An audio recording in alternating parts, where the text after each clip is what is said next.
예.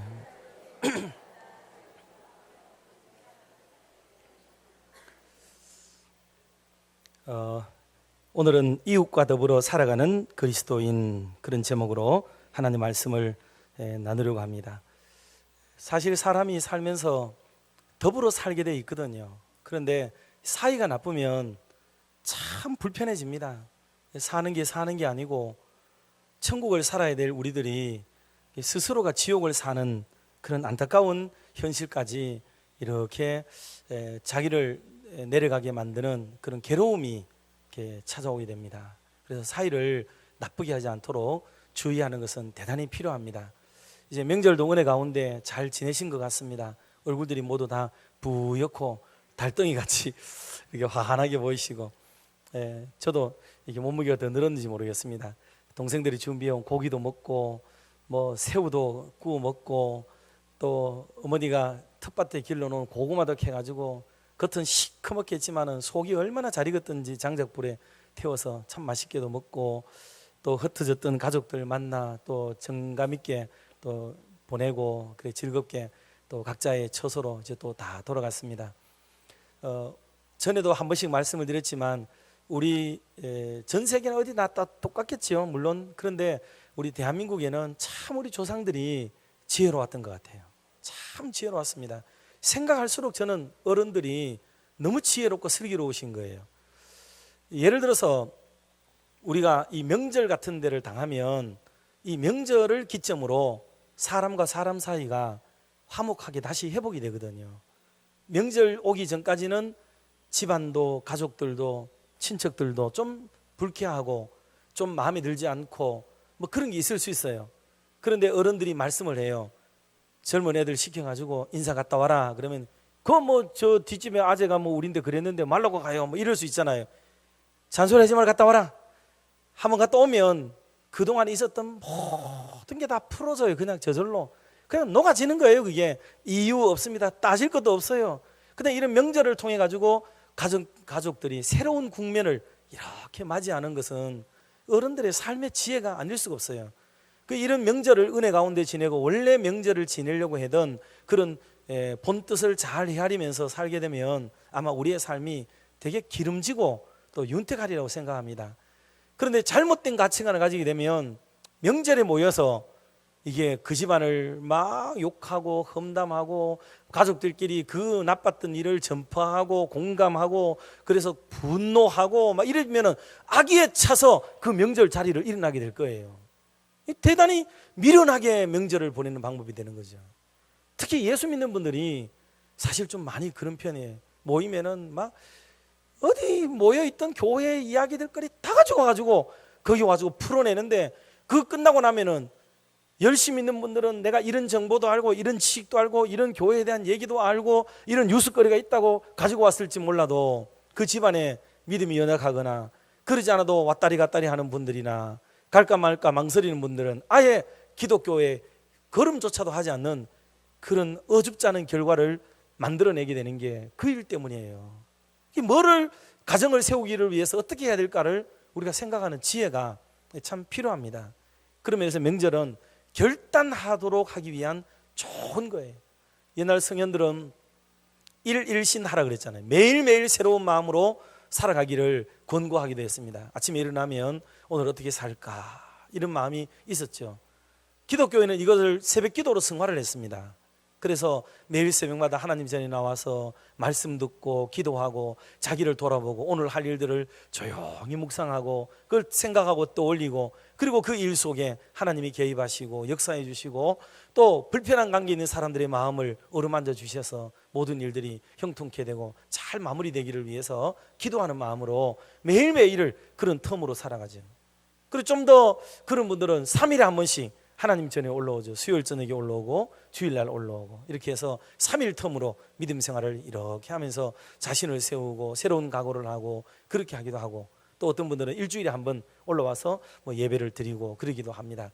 그러니 매 주일마다 예배를 드리는 이 시간은 우리가 새로운 각오, 새로운 결단, 새로운 삶의 방식을 취득하고 그렇게 살아가겠다는 용단을 내리는 날이 사실은 주일이거든요. 이 주일이. 그런 마음으로 우리가 살아가는 게 좋습니다. 그러니 예수 믿는 우리들에게, 대한민국의 이 조상들을 둔 후손들인 우리들, 이건 전례적으로 뭐 다른 나라도 있겠지만은 우리가 볼 때 너무나도 귀한 이런 생활의 습관을 우리로 하여금 길러주신 어른들이 너무 고마운 거예요. 그러니 여러분들 명절이나 매 주일이나 우리 순간순간에 늘 새로운 각오 결단을 하면서 일일신하는 그런 은혜가 가득하기를 주의 이름으로 축복합니다. 그리고 또 하나는 우리는 자존심이 되겠어요. 자존심이. 그래서 저 사람 말 듣고 내가 움직이는 게 기분 나쁜 거예요. 쉽게 말하면 아내가 남편에게 뭐라고 궁시렁거려 가지고 남편이 아내 말 듣고 내 생활을 뜯어고치고 습관을 뜯어고친다. 그럴 수 있는 일이지만 경상도 남자들은 이게 잘 안 돼요. 잘할 것도 아내가 뭐라 그러면 기분이 나빠가지고 안 해요. 그냥 교회에 어떤 뭐 권사님이 얘기하거나 장로님이 얘기했다 그러면 그 말을 듣고 이게 삶을 고치는 거는 그게 어렵지는 않아요. 또 이게 잘 한단 말이에요. 그러니까 대상이 누구냐에 따라서 나보다도 이 높고 낮음을 따지는 건지는 모르지만 그게 그런 게 있는 것 같아요.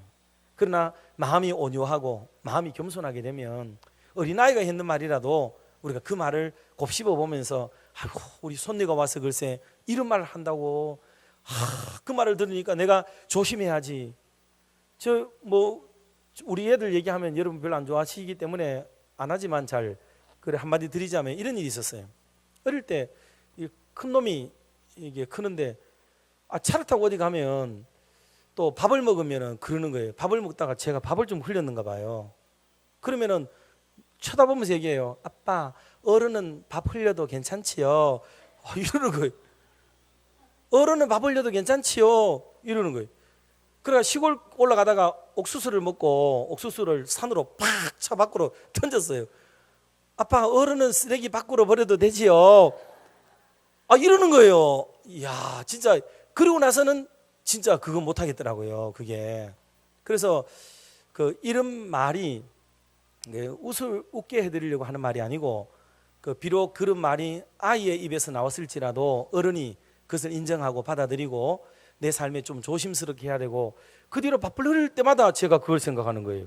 늘 생각하면 어른은 밥을 흘려도 되지요. 어른은 되나. 늘 그 생각을 이렇게 하는 거예요. 그 교훈이 아래로만 흘러야 된다고 생각하고 이렇게 약자에게로만 흘려야 되고 어린이들에게만 흘러야 된다고 생각하는 이런 가닥이 우리에게 있기 때문에 다른 사람이 얘기하거나 나보다 낮은 사람이 얘기하면 그 말을 안 들으려고 한다는 데가 문제가 있는 거예요. 왜 그 사람이 얘기하냐는 거예요.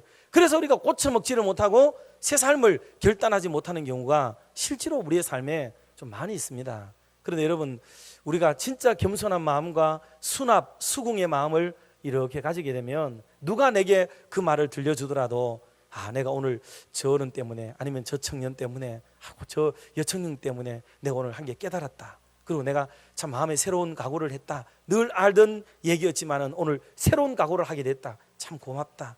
이런 말을 서로 해줄 수 있으면서 그것이 그 사람에게도 칭찬이 되고 나에게도 그 새로운 삶을 살게 되어지는 각오와 결단이 되도록 만들게 되는 이런 각오 결단, 이게 우리에게 있다면 우리 인생은 참 재미나고 좋을 거예요. 그런데 저 인간이 했는 말은 기분이 나빠가지고 이게 안 들으려고 하는 이런 것, 이 배척하려는 마음들, 이 내뱉으려는 마음들이 이게 참 우리로 하여금 불편하고 힘들게 만드는 경우가 많습니다. 그 중에는 특별히 신앙 안에서 우리가 그런 경우도 많이 봐요. 여러분, 이거는 순기능으로 좋게 여러분 들으셔요. 예를 들어서 우리 목사님 신방하고 나서 오늘 뭔 말씀 주셨는데 그 말씀을 내가 마음 깊이 새기게 됐다고, 그것 때문에 내가 새로운 마음을 가지고 살게 되었노라고.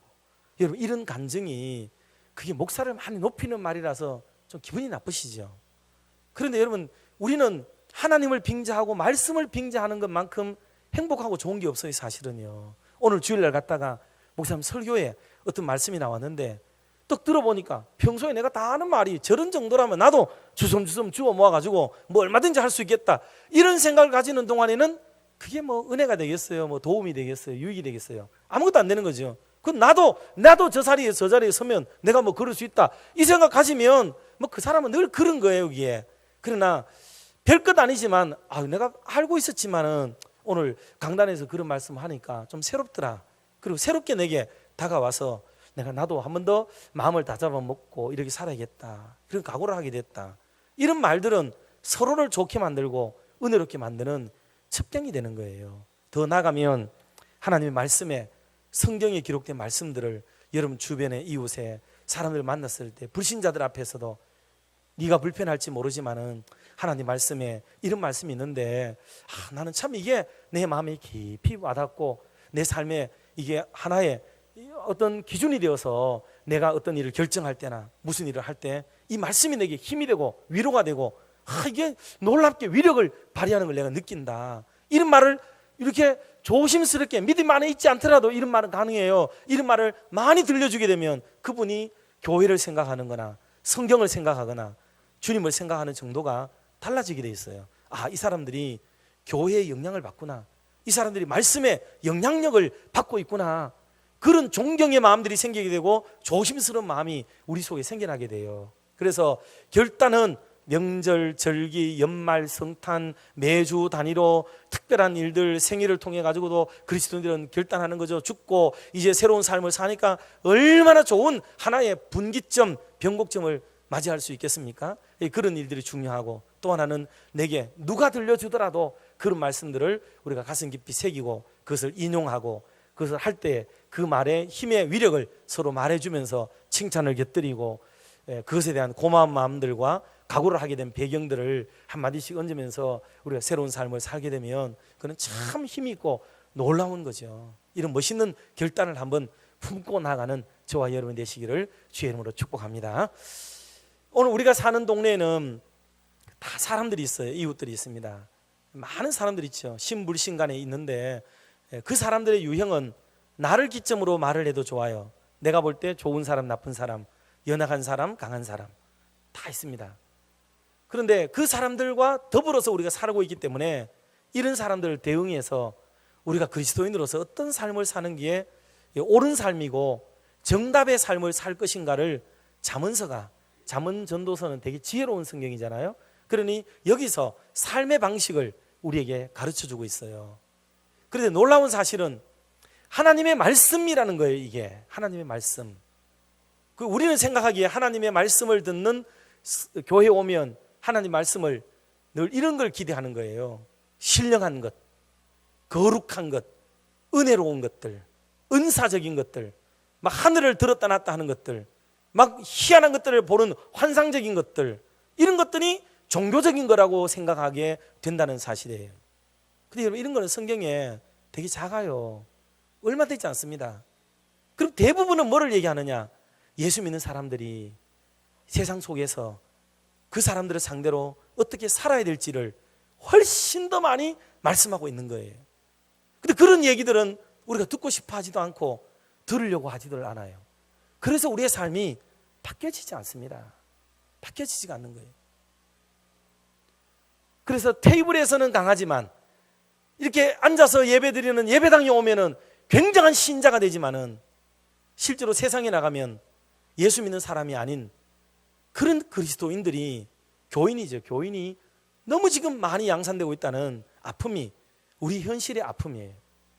그래서 저는 진심으로 우리 강단에서 늘 말씀드리는 것이, 정말 저도 부족하지만은 우리 모두가 함께 노력을 기울이되 우리가 믿는 만큼, 아는 만큼 우리의 삶에 실천하고 살아가는 이런 아름다운, 그래서 진짜 그리스도의 편지가 되고 그리스도의 향기를 드러내고 십자가를 보여주고, 그리고 정말 많은 사람에게 작은 예수로서의 삶을 드러내는 실제적인 인생을 살아가게 되어진다면 우리의 주변과 우리의 가족이 작은 감동받고 감화가 되어져서 곳곳마다 옹달샘이 일어나듯이 아름다운 역사가 일어나게 되리라고 저는 확신합니다. 여러분, 시대를 거대한 물결이 흘러내려서 소위 그런 말이 있잖아요. 상탁하부정이라는 말이 있지 않습니까? 그러니 윗물이 맑으면 아랫물도 깨끗하다, 뭐 그런 말이 있고, 윗물이 흐리면 아랫물도 흐리다, 이런 말이 있잖아요. 우리는 늘 생각하기를 저 위에서 흘러내리는 물만 바라보고 살아가는 백성이 되었지만, 이제 죄송하지만은 너나 할 것 없이 이제 그런 면에서 정치 지도자들, 어른들, 집안의 어른들, 뭐 교회 지도자들 포함해서 곳곳마다 어른 세대가 윗세대가 물려주는 물만 기대하기에는 우리 사회가 또 지구촌이 너무 혼탁하고 지금 어려운 시대를 맞이했습니다. 그렇기 때문에 거기만 쳐다보고 깨끗한 물을 기대하기란 현실적으로 어려운 시대가 되었어요. 그러면 그 물이 공급되는 또 하나의 루트가 어디에 있느냐 하면 옹달샘이에요. 옹달샘. 작은 샘들이 터져나와야 됩니다. 작은 샘들이 터져나와 어느 가정에 가면 그 샘이 터져나오고 어느 집안에는 어떤 샘이 터져나오고, 그래서 그 물이 그 가정을 먹여 살리고 또 가정을 먹여 살리고, 혹시 흘러넘치면 다른 집도 적시고, 그렇게 해서 곳곳마다 그렇게 정의롭고 깨끗하고 성결하게 살아가고 있다고 여기는 그 모든 백성들이 각자 자기 위치와 주변에서 그 맑은 물을 먹고 마시게 되면 세상이 깨끗해지지 않겠습니까? 왜 자꾸 윗물만 탓하고 살아가는 인생이 되냐고요. 그러지 말고 우리라도, 나라도, 우리 집안이라도 곳곳에서 남 탓하지 말고 거기서부터 깨끗한 물을 마시고, 그래서 그런데 희청거리지 말고 흔들거리지 말고 우리가 흔들리지 않는 하나님의 나라를 상속받으려는 사람답게 그렇게 우리 인생을 살아가게 되면 여러분, 우리 곳곳마다에 아름답고 깨끗한 물기가 흘러내리는 그런 은혜로운 삶이 될 줄로 믿습니다. 우리 그리스도인들은 이런 자부심과 긍지와 비전과 그리고 삶의 방향을 정확하게 가지고 인생을 사는 것이 참 중요하다고 볼 수가 있겠습니다. 그러면 오늘 본문 말씀으로 좀 다시 돌아가서 예수 믿는 사람의 주변에는 다음과 같은 세 부류의 사람들이 있다고 본문이 말씀을 해요. 그리고 그런 사람들 속에 우리가 어떻게 대응을 해야 될지를 이렇게 말씀을 하고 있습니다. 첫 번째는 약한 이웃이 있다 그랬습니다. 약한 이웃. 그 약한 이웃이 있는데 이들을 향하여 어떻게 해야 될 것인가를 말하는 거예요. 약하다는 말에는 여러 의미가 있습니다. 내가 볼 때 약하면 약한 거예요. 내보다 아래는 전부 약한 거죠. 약자, 다 약자예요. 뭐 신체적으로 질병이 있거나 아픔을 가진 분들이 있을 수 있고, 경제적으로 상당히 힘겨워서 삶에 허덕이는 분들도 약자예요. 그리고 깊은 괴로움과 갈등 속에 어려움을 겪고 있는, 인간관계의 피폐로 이렇게 힘겨움을 호소하는 분들도 약자입니다. 그리고 정신적인 스트레스로 인해서 이 맑은 정신을 가지지 못하고 힘겨워하고 남들 모르게 싸우고 있는 그런 분들도 계세요. 다 약자예요. 약자고 사회적인 약자, 경제적인 약자, 뭐 질병과 건강에 대해서도 약자일 수 있어요. 이런 분들에 대해서 우리 그리스도인들이 어떻게 대응을 하며 살아야 될 것인가를 오늘 본문 28절, 27절이 그렇게 말씀을 했어요. 같이 한번 27절을 합독을 한번 하도록 하겠습니다. 내 손이 선을 베풀 힘이 있거든 마땅히 받을 자에게 베풀기를 아끼지 말며. 아멘. 내 손이 선을 베풀 힘이 있으면 아끼지 마라. 우리 주변에는 이런 도움을 필요로 하고 도움을 기대로 할 수밖에 없는 그런 연약한 자들이 우리 주변에 있다는 거예요. 그들에게 선을 베풀고 사는 게 그 예수 믿는 사람이 되어야 한다 하는 것을 말씀하고 있는 거예요. 예수 믿는 분들이 믿지 않는 사람들과 연약한 사람들을 보면 예수 믿는 분들이 되게 똑똑해요. 머리가 잘 돌아갑니다. 딱 상황을 보면 내가 이 상황에 5분만 더 있다가 보면 내가 말려들겠다 안 말려들겠다를 다 알아요. 그래서 딱 4분 되면 자리 뜹니다. 이런 경우가 굉장히 많아요. 머리가 팽팽 돌아가요. 그리고 믿지 않는 사람들은 미련하게 그 자리에 우직하게 남아서 그 이들을 돕기 위해서 협력하는 경우를 참 많이 봅니다. 그 기준에는 뭐가 들어있느냐 하면 우리의 시각이 예수 믿지 않는 사람들은 사탄이고 마귀의 새끼고 지옥 갈 사람들이고 구원받지 못할 사람이다. 그리고 우리는 존귀하고 거룩한 사람이고 영광된 사람이고 빛의 자녀들이라는 자긍심이 너무 큰 나머지 그렇지 않은 사람들을 대응할 때에 이게 별로 대단한 사람으로 여겨주지 않고 동등한 인격체로 여기지 않는 그런 데서 오는 이 마음이 우리에게 커요. 되게 교만합니다. 우리가 되게 교만하고 우월감에 너무 사로잡혀 있어요. 그래서 그런 것이 힘들어지고 있는 세상이 됐어요. 여러분, 우리가 남을 돕고 사는 일은 참 사람이라면 해야 되는 도리인 거예요. 기독교가 이 얘기를 많이 하질 않고 자기들끼리만 모여가지고 신령한 얘기만 하고 은혜로운 얘기만 하고 있는 동안에 이 세상은 세상 사람들이 정복을 다 해버렸어요.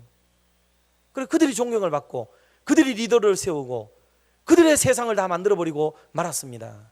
우리는 그들과 결별을 선언하고 그들과 등을 지고 그들과 돌아서는 게 곧 거룩한 삶이라는 생각을 가지게 되어지고, 그 세상으로부터 많이 격리되고 분리될수록 나는 깨끗한 삶을 살고 있다는 자가당착의 믿음에 젖어들고 있다는 사실이에요.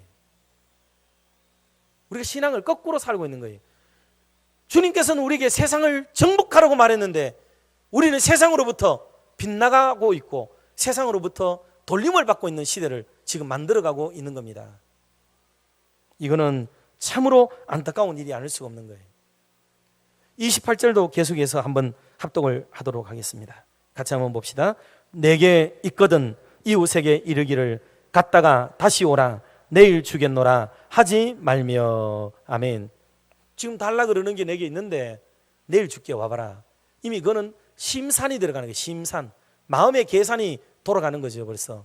그러면 약한 거, 적은 거, 모자라는 거, 쓰다 남은 거, 부러지기 직전의 것들, 허름한 것들, 줘도 아깝지 않는 것들, 그런 걸 챙겨놓겠다는 말이에요 이게.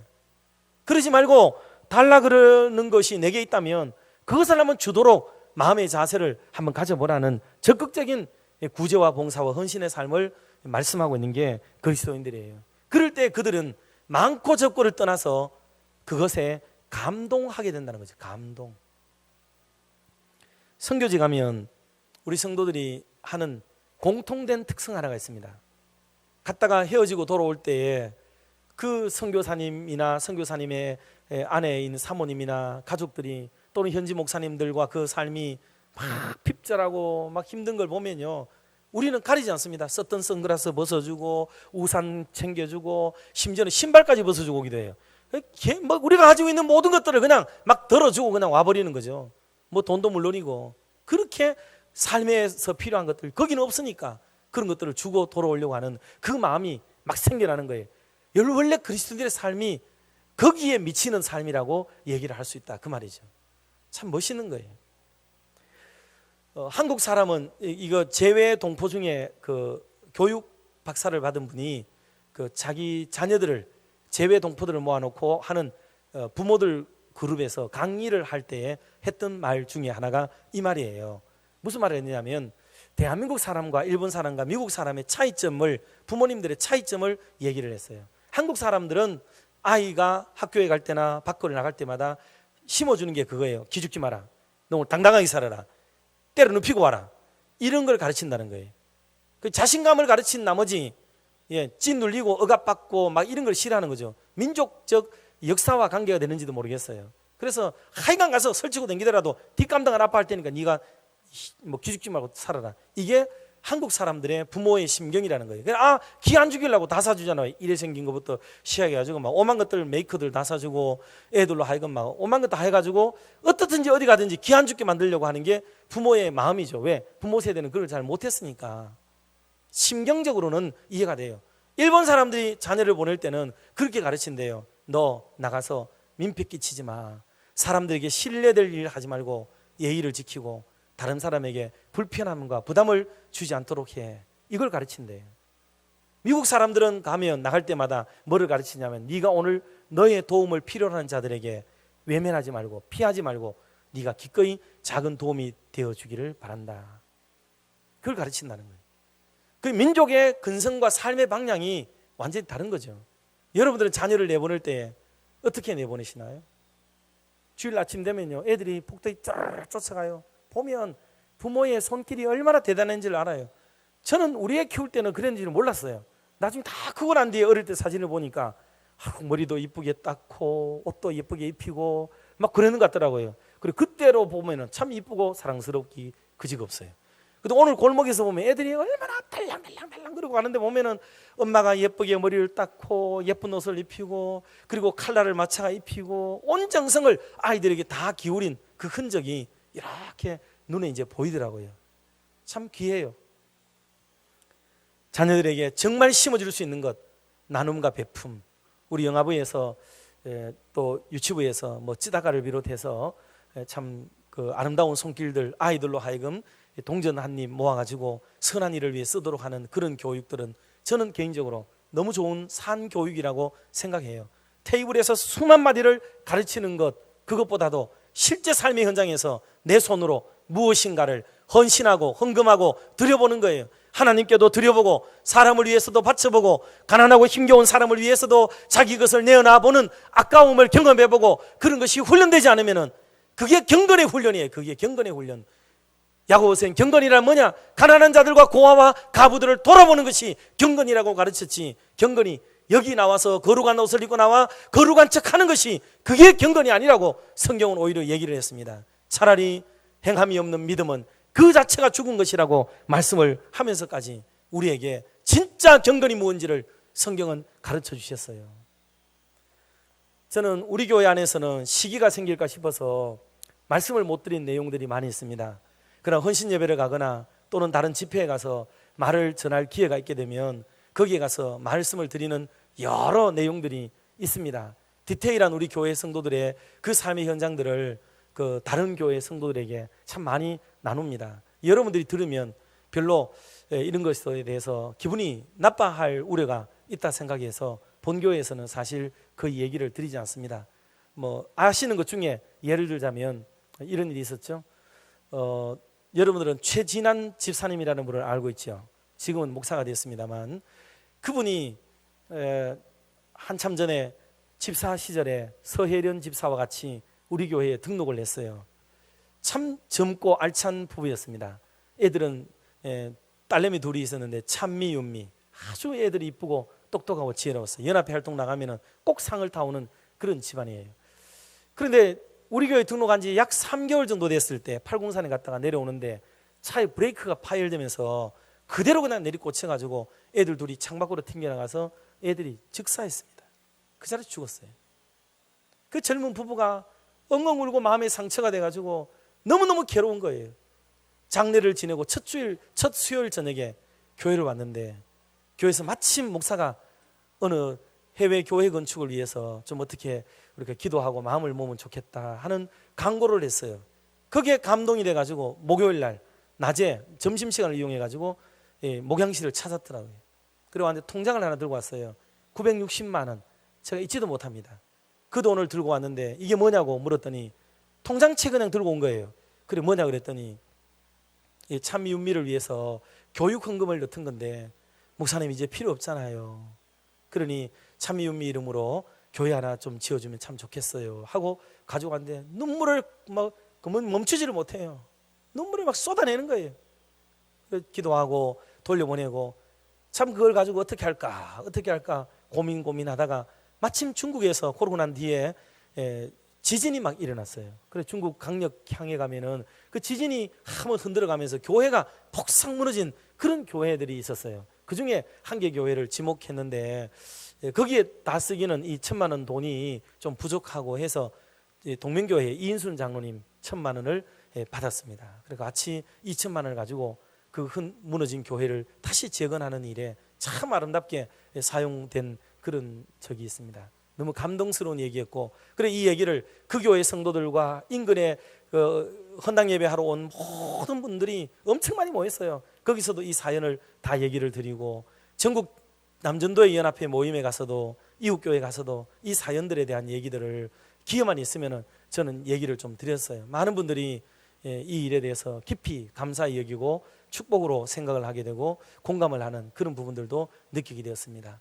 큰 일들은 뭐 이런 것들을 비롯해서 아버지가 돌아가시고 어머니가 돌아가시고 상사를 지내고 난 뒤에 그 돈으로 이렇게 교회를 건축한 것부터 시작해서 아시겠지만은 젊은 30대 후반에 또 40대 초반에 젊은 집사님들 네 분들이 산돌장학회 등을 결성해가지고 우리 교회 안에서 가난하고 힘겨운 애들 장학금을 지급하기 위해서 교회가 주는 CJ 장학금 지급할 때마다 꼭 그분들도 돈을 모아가지고 그렇게 장학금을 지급하기도 해오고 그랬습니다. 자기들도 애들 둘 셋 낳아가지고 양육하는데 돈이 얼마나 필요했겠어요. 그렇지만 이 선한 물결을 이렇게 흘러가도록 만드는 일들이 많습니다. 무슨 이렇게 음식을 만들어서 제공하는 것부터 비롯해서 가난한 사람들, 힘겨운 사람들을 돕는 이런 정서가 우리 교회 안에 있는 이 마인드는요, 타 교회가 가지고 있는 것과는 좋게 비교할 수 없을 정도로 사실은 우월하고 많습니다. 저는 그걸 되게 자부심 가지게 느껴요.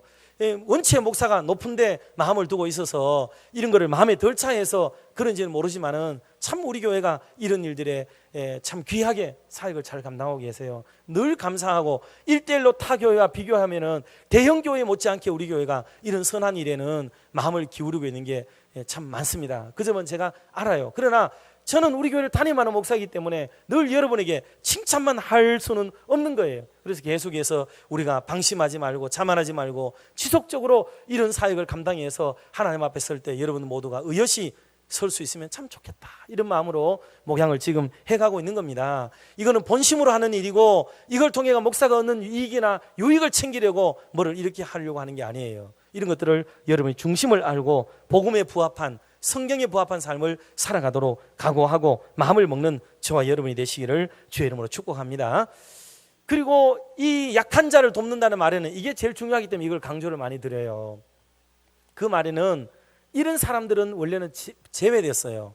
그게 뭐냐면 게으른 사람들, 그리고 악에 빠져서 허덕이는 사람들, 그런 사람들까지 교회가 책임지는 일은 원래는 기독 정신에는 위배됩니다. 우리 생각에는 막 그런 사람들도 막 돕는 게 좋은 거라고 생각하지만 실제로는 아니에요. 왜냐하면 하나님께 드린 거룩한 예물들이 그 사람들로 하여금 술 마시고 담배 피고 마약하고 나쁜 짓 하는데 재원에 출처가 되어진다면 여러분 그 사람이 계속 그 늪에서 헤어나지 못하게 되는 일이 벌어지게 되기 때문에 야박하지만 못됐지만은 그런 일들을 하지 못하도록 우리 성경적으로나 또 우리 교회법에는 그렇게 진행되어 온 거예요. 그래서 이런 거를 사려 깊게 분별하고 판단해야 돼요. 교회가 판단해가 그저 돈 없다고 막 도와주고 그저 막 가난하다고 도와주고 그런 것이 아니라 그 사람에게 있는 진정 국면과 복음을 받아들일 여지와 하나님의 사람으로 갱신되어질 의지를 보고 이런 일들을 하는 거지, 그냥 막무가내로 막 도와주고 베풀고 그렇게 하는 게 아니에요. 저는 잘은 모르지만은 우리 한국에 많은 단체들이 있어요. 그런데 다 경험은 해보지 않았지만은 짧은 시간 경험한 것 중에 기하대책이라고 있어요. 지날수록 기하대책이 하는 일을 저는 되게 존경하고 좋아하게 됐어요. 지금 우리는 기하대책을 돕고 있지 않습니다. 그런데 그들의 일하는 방식을 언젠가 우리 교회에 동기목사 한 분이 선교사로 계시는데 기하대책 통해 가지고 파송된 선교사가 수요일 전에 언제 우리 교회에 왔다가 설교하고 갔어요. 제게 깊은 도전이 되었습니다. 일하는 방식이 우리 교회가 그동안 잘 무지하고 몰랐지만 해온 방식과 일치되는 게 상당히 많았어요. 그게 쉽게 말하면 뭐냐 하면 어느 교회를 짓거나 누구를 뭐 지원하거나 도와줄 때에 100% 지원하지 않아요. 이들은 일반적으로는 50%, 좀 나으면은 70%이 정도만 돕더라고요. 나머지는 뭐냐? 나머지는 네가 해라는 거예요.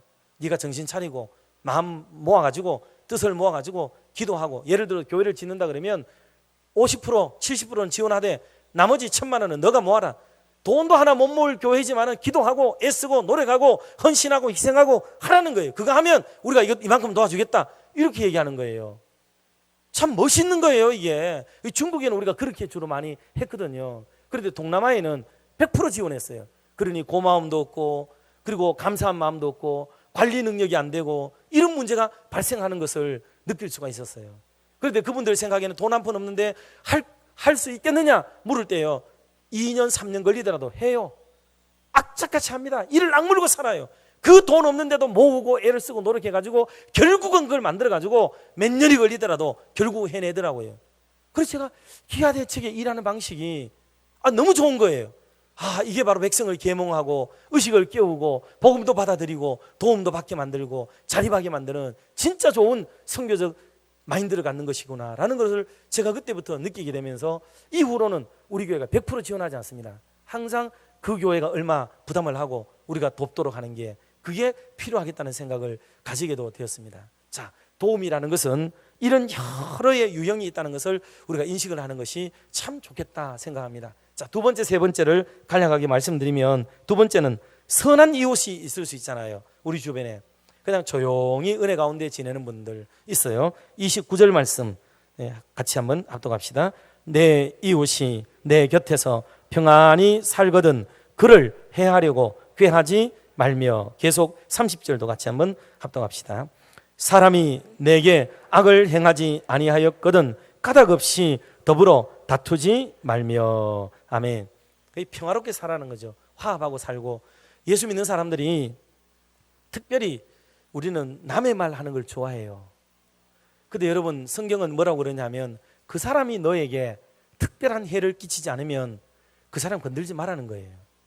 근데 우리는 내가 살아가는 방식에 대해서는 고민하지 않으면서 남이 살아가는 방식에 대해서는 이러쿵저러쿵 너무 많은 거예요.